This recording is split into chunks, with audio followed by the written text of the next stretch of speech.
Well. We're very excited for our next guest, the one and only Mr. Eric Parker, Esquire. Nice to see you, Eric. He's back to host the new show CT21 on Sunday mornings. Eric, you're back. How are you?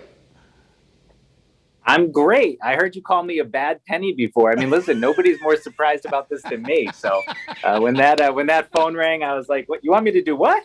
Okay, yeah, that sounds great. So it's good to be back. This is right up your alley. A show like this, we think you're going to be great, and we're so excited to have you back in the Channel 3 family.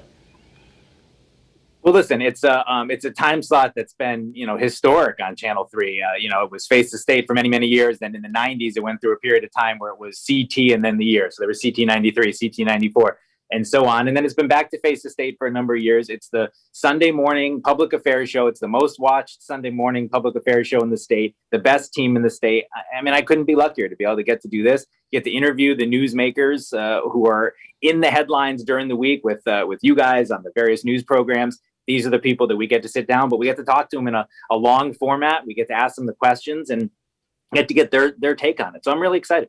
So the first show, I believe, airs this Sunday. Tell us what you're going to be reporting on. Well, they asked me who I wanted for my first show, and I told them I wanted the Pope. Apparently, the Pope is not available. So we've got some excellent guests. Just kidding about the Pope, although I may have said that. But we got some excellent guests. It's the idea of this show is just to cover the things people are talking about. So our first segment coming up this weekend is on the COVID vaccine for younger people. We've talked so much about older people. We've seen the phase 1, the phase 2, the first responders, and all those folks. Well, what about people under 18? And right now, that's not a thing. There are no vaccines for people under 18. Well, there's a study going on right here in Connecticut. Yale's involved with that. They're working on it right now in that teen and tween years to see how the vaccine works with people in that age group.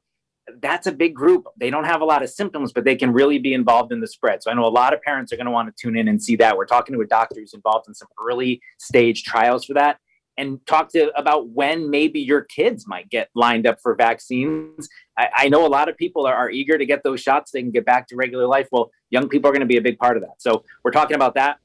We're talking about the Hole in the Wall gang camp, how they're responding after that big fire, and a big legislative proposal as well. So we've got a lot to talk about. There will be politics on the show, but we're going to really try to make it politics, how it affects your life, and take it out of the Capitol into your living room and how it affects you.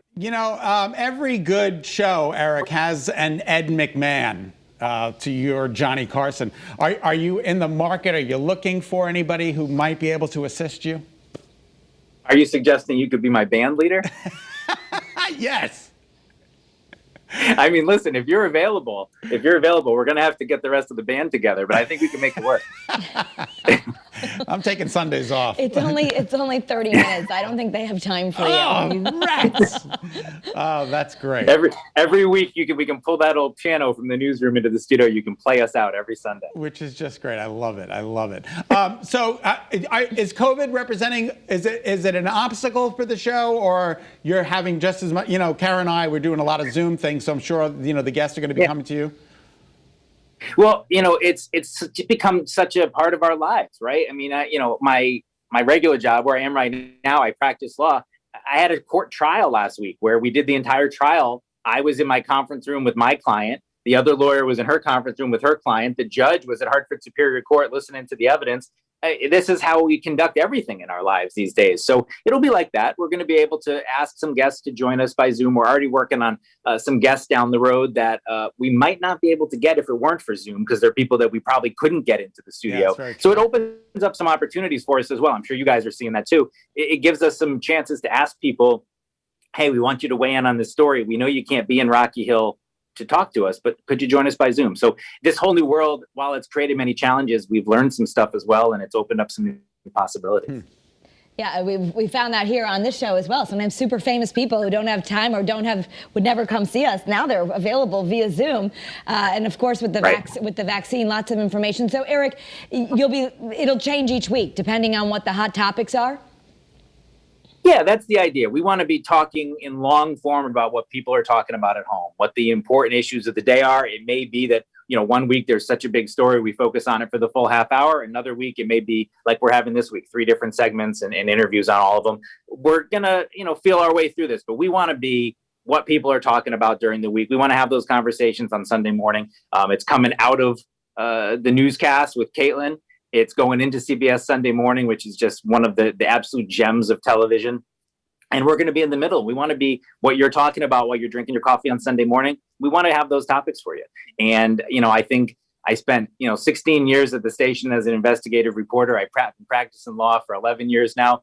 I'm not going to let people get away with not answering my questions. That's, that's my strong suit. You're not going to be able to dodge my questions. But I think we're going to talk about the issues of the day and have interesting conversations with smart people who are involved in them. All right, that counts me out. He wants smart people. So unfortunately, I won't be a part of the show. But thank you, Eric. We appreciate it.